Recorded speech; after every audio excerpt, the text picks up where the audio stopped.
The rand strengthened against major currencies in yesterday's session as the local currency is seeing momentum on the formation of a new government. The rand traded around 17 rand 94 to the US dollar, levels that were last seen in July 2023. Now, with the 7th administration beginning to hopefully take shape soon, President Ramaphosa is to announce his inclusive government of national unity cabinet, and hopefully economic growth and job creation will be a priority that will guide the parties in the next 5 years. So to talk to us more about all of these developments, we're joined virtually by Patrick Bond, who's a distinguished professor and director of the University of Johannesburg Centre for Social Change. Professor Bond, thanks so much for your time. Welcome to Morning Live. Well, thanks for having me. Greetings to you and the listeners and the viewers. Let's start with the rand. So we saw the rand break through the 18 rand threshold, and this for the first time in a long while. Obviously a good sign, people would say, that the country may start to edge towards that economic growth that's been so elusive. And what are your thoughts on this? And also President Ramaphosa announcing his inclusive government of national unity cabinet, hopefully sometime soon.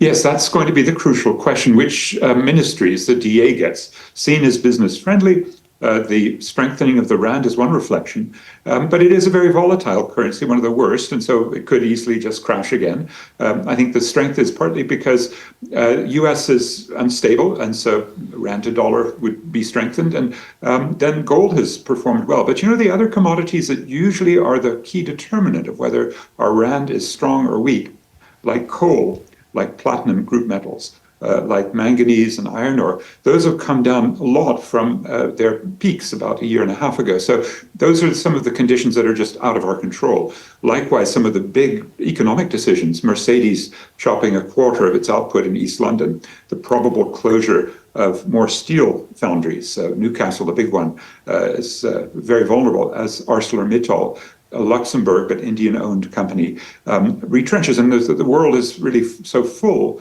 glutted with steel, with automobiles, that I'm basically not looking for a major upturn based on those traditional strengths, because these, as I say, are beyond our control, overproduction at the global scale.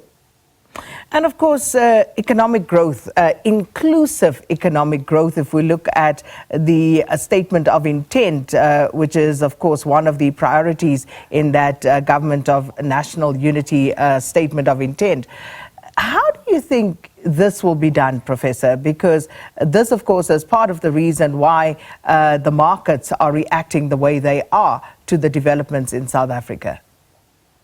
Well, we certainly need this. If the ANC is essentially moving to the right in order to have this government of national unity with the big DA coalition instead of, say, EFF, which would have pulled its economic policies to the left.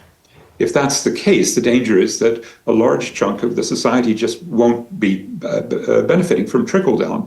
And that theory, since it was really applied from the old National Party in 1993, even before that, when they began to adopt neoliberal pro-corporate policies, it just hasn't delivered. The gear, growth, employment, and redistribution was a disaster on all counts except for lowering inflation and the budget deficit. But the growth in jobs, especially promises of 400,000 a year when we saw unemployment double, it shows that center-right, maybe we could say neoliberal policy framework isn't going to succeed. And what will they do? More privatization of state-owned enterprises, which means public enterprises ministry would be a big prize, or more industrial policy aimed at attracting foreign direct investment, but usually, like in special economic zones, at very low tax rates.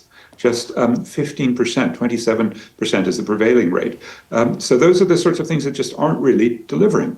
And therefore, I think we may go into a situation, especially if the tensions on this GNU pull it apart, where we'll see the kind of mass unrest that have, again and again, really shown this country to be politically still a very fluid place.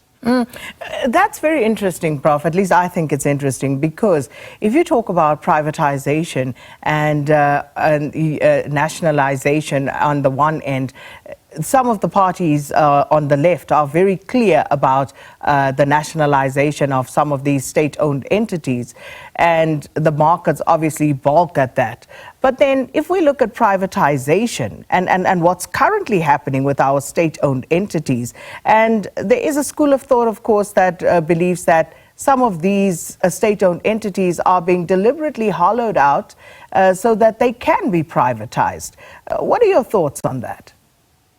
Yes, I think that's what the great U.S. social theorist Noam Chomsky had always predicted, that to facilitate privatization, you basically need a failed state. You need to be able to sort of throw away assets that were once very valuable, like our Esom power plants, and basically throw them away. And at this point, letting the private sector do all of the heavy lifting on renewable energy is one of the examples. And the dilemma is that with China overproducing on solar panels, on batteries, on electric vehicles, to the extent now the US and EU have put up ridiculously high tariffs, we can't come to grips with a public good. In other words, we're so, let's say, bound up in production for profit that something like saving the planet from arson, right? The climate catastrophe isn't something on anyone's agenda when they say China is overproductive. And in fact, the harsh reality is it's very underproductive, because we need to roll out renewable energy and storage systems and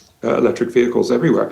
It's just such a tragedy that after about 14 years of first Rob Davies and then Ibrahim Patel at the Department of Trade and Industry promoting electric vehicles, it was ending up basically all rhetoric. And even after the Toyota plant in Isipingo went underwater and mud flooded through thousands of cars, they got huge benefits. They still aren't producing EVs. It's still diesel and petrol, contributing to the very crisis that in April 2022 led to that rain bomb, 350 millimeters dropping on South Durban and wiping out a big chunk of Toyota. Now, that's the sort of subsidization that this government, and again, if the DA gets the Ministry of Trade and Industry as part of this negotiation, maybe they'll have a better approach. The big dilemma there is methane gas and whether it will be developed. Also very, let's say, emissions intensive, 85 times worse than carbon. A lot of very big problems are on the horizon, and this, let's say, relatively center-right and fragile alliance may not be up to the task. And also interesting about that, Prof, is, of course, even if you do see some privatization, you look at Eskom, for example, and the unbundling of Eskom, and some would say that could possibly be a precursor to privatization in that particular entity as well.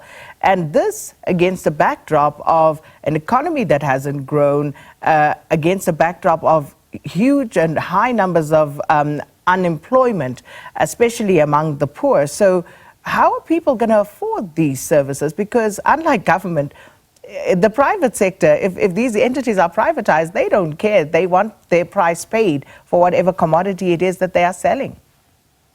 I know, it is such a tragedy we didn't make Eskom a major solar and wind provider, because we are buying it from foreign companies, Danish, German, and so forth, particularly with a 30% rate of return. And that's after the currency depreciation is taken into effect. And the other privatizations, such as attempting to put Transnet rails, not only with Transnet locomotives, but with private trains, that effort has failed. They may not have got the pricing right or the timing of the contracts. There are others, SAA, they tried to privatize in 2 times, to Swiss back about 25 years ago, but also recently to a local consortium. That's failed. Denel isn't much as an SOE. So I think there's been a lot of hype, but the rates of return aren't there, and they may end up just shutting large chunks of it down, as we're seeing. And the tragedy there, again, is part of what we really need to do in the society is say, what's a public good? What's in the public interest? That is to avoid climate catastrophe, to get basic services, transport, especially public rail transport, and to get basically the infrastructure of the economy up and running. And to do that on a privatized basis isn't going to solve anything. The last few years have shown that quite conclusively. Professor Bond, I wish we had more time, but unfortunately we have to leave it there for this morning. But there's just so much more that one wishes to talk to, but we'll make time for that. Professor Patrick Bond, Distinguished Professor and Director of the University of Johannesburg Centre for Social Change, talking to us about what the Government of National Unity's economic growth outlook could possibly look like.